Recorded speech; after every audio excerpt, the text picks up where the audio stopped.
शिवमंदिर भोपर बस स्टॉपजवळ महाशिवरात्र उत्सव मोठ्या उत्साहात साजरा करण्यात आला. सालाबादप्रमाणे याही वर्षी महाशिवरात्र उत्सवानिमित्त विविध कार्यक्रमाचे आयोजन करण्यात आले होते. आत्माराम मडवी यांच्या घरी आयोजित करण्यात आलेल्या कार्यक्रमाचा मोठ्या प्रमाणात भाविकांनी लाभ घेतला.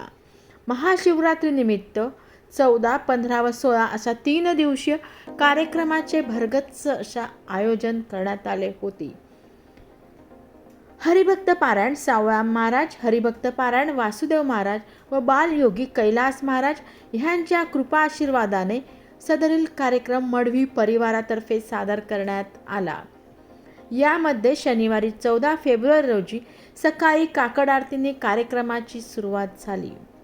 त्यानंतर श्रीच्या मूर्तींची महापूजा व अभिषेक करण्यात आला. उपेंद्र बालकृष्ण वैद्य गुरुजी यांचे होम हवन झाले.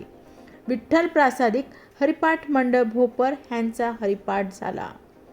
चालक होते पंढरीनाथ बुवा मडवी, आत्माराम बुवा, ज्ञानेश्वर बुवा मडवी व सहकारी होते. हरिभक्त पारायण चेतन महाराज म्हात्रे कोपर यांचे सुश्राव्य कीर्तन झाले.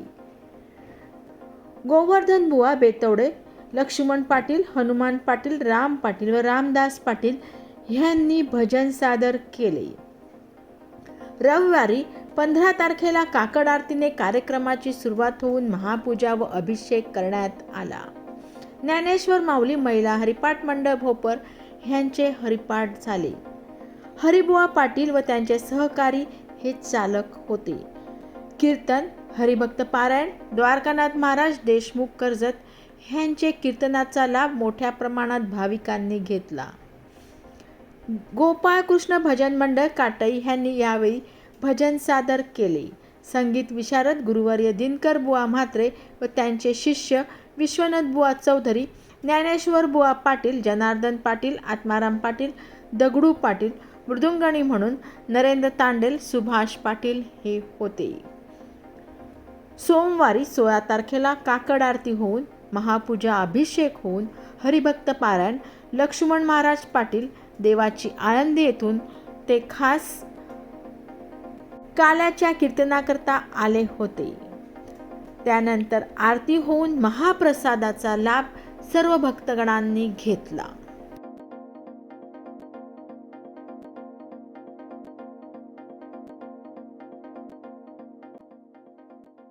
गावचा कार्यक्रम आम्ही आणि आमच्या वडिलांचे काही भाग्य आहेत. उदयवस्था शेंद्रू महाराज, नानारामा, गौरामा ही सर्व मंडळी आमची पितृदेवता आहेत. त्यांना पितरांना बी इकडं बोलवल्यात. कशासाठी की आमचा कुटुंब एक झाला पाहिजे. हे यवे दावे चाललेले होते ते सर्व मिटले पाहिजे आणि गाव कुटुंब हे जर एकत्रित असतील तर आपण पुढे काय करू शकतो. तसं आता 31 वर्ष झाली या कार्यक्रमाला होऊन, तर 31वा वर्ष हो आज संपला, 32वा वर्ष चालू आहे. ते आमचे सहकारी सर्व पंढरी बुवा, आत्मारबा इकडे समोर येते, रानाले, बालकृष्ण, शालिक माली, सकाराम दादा, अशोक बंडू ही सर्व मंडळी 3 दिवस कार्याला आमचे सहकार्य करीत असतात. आचार्य हे 3 दिवस आता येतो. आता 32वा वर्ष चालू झाला. सकाराम दादा आणि बालकृष्ण, शालिक माली आणि आणखी सहकार्य यांचा फार मोठा सिंहाचा वाटा आहे त्याच्यामध्ये. 31 वर्ष आम्ही कार्य सर्व मिळून करतो. भले हे अखंड मी करतोय, पण तरी सुद्धा गावाच्या सहकार्याशिवाय किंवा वारकऱ्यांच्या सहकार्याशिवाय कार्य होत नाही. त्याच्यासाठी सगळ्यांच्या सहकार्याने हा कार्य करतो आणि फॅमिलीच्या आणि भोपरगावची शान राहिली पाहिजे. याच्या पुढे बी राहिली हाय, त्याच्यानंतर बी राहिली.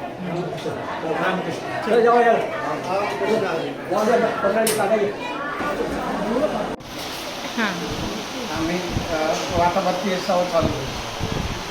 तर हा कार्य आम्ही ज्या टायमाला आमच्याजवळ काही नव्हतं त्या टायमाला हा मंदिर बांधायची आम्हाला हे झाली की बाबा महाशिवरात्रीला आपल्याला कट केला काय तर महाशिवरात्रीला आम्ही नारळ फोडला. नारळ फोडल्यानंतर एक अर्ध्या घंट्यातच त्या दगडावरती येऊन भगवंत स्वयं नागरूपाने सज्ज झाले.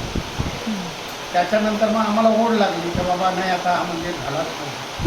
मग तो आम्ही तर आमचे बाबांचे मित्र होते शांताराम पाटील आणि मारुती पाटील, तर त्यांना मी बोलवले. त्याही सांगितलं मंदिर होईल पण 3 वर्ष लागतील. मग मंदिर होतं 3 वर्ष गेले. 3 वर्षानंतर मंदिर झालं. मंदिर झाल्यानंतर मग हे प्रत्येक वर्षी आम्ही पहिल्या वर्षी 5 दिवसाचा कार्यक्रम होता.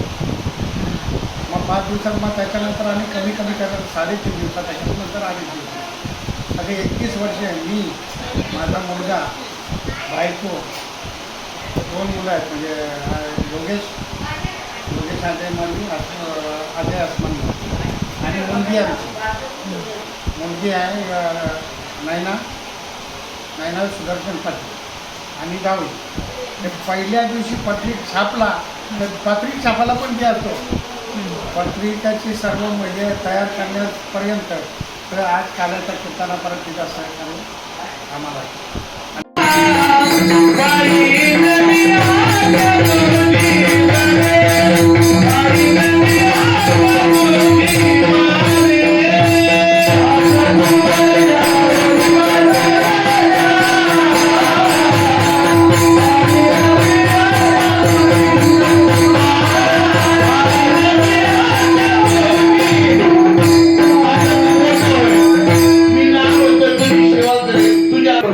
दरबारात काम करायला नाही इच्छुक नाही.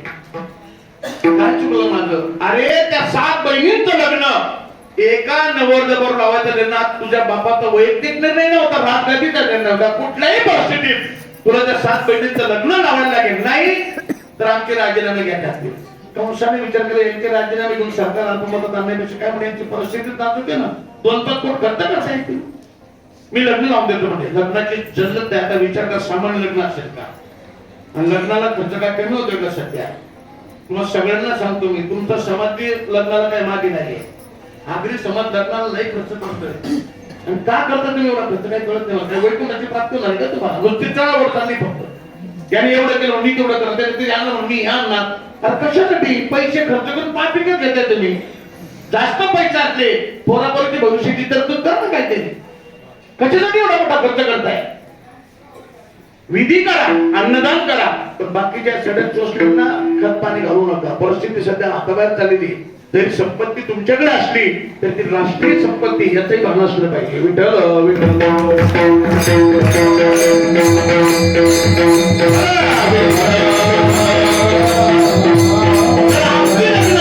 राजाकडचं लग्न, तिने 7 मुलींचं लग्न, राक्षसी प्रवृत्तीचा राजा. लग्न साधा असेल, वेगवेगळे मंडप घातले, वेगवेगळ्या पत्रिका बनवल्या, वेगळ्या भाषेत बनवल्या, सगळे पक्ष बोलवले, सगळे पुढारी बोलवले, सगळे साधू संत बोलवले. मोरारी बापू, आसाराम बापू, संत भैयू महाराज, श्री श्री रविशंकर, सुधांशु महाराज, जय गुरुदेव, अम्मा भगवान, निर्मल बाबा, निर्मला देवी, राधे मा, राम रहीम, रामपाल, बागेश्वर धाम, देवकीनंदन ठाकूर, आनंदाचार्य महाराज, प्रेमानंद स्वामी.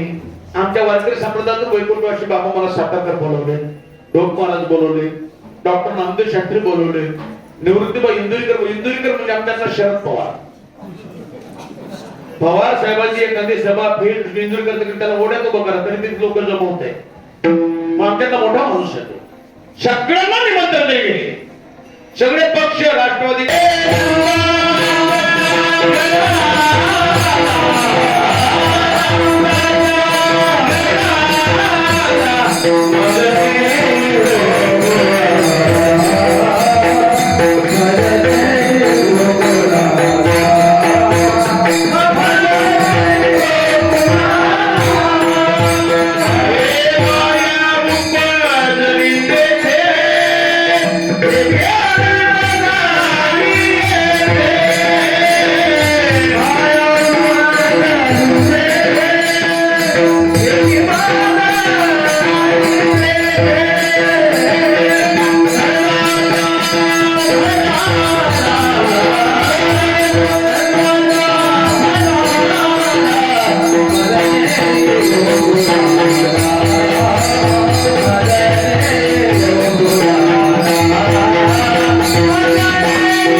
माया उपजली तेथे ठेवी मजा आणि येते.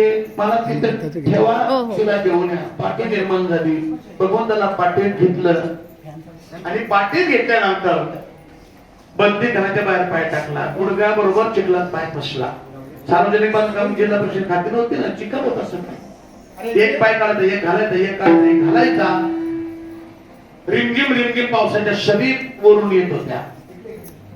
भगवंताचा आत्ताच जन्म झालेला श्रावण महिन्यातला पाऊस, पावसाचं वर्णन आलं की ऑटोमॅटिक श्रावण महिन्याला लक्षात. श्रावण महिन्याचं वर्णन आलं की ऑटोमॅटिक पाऊस डोक्यात येतो.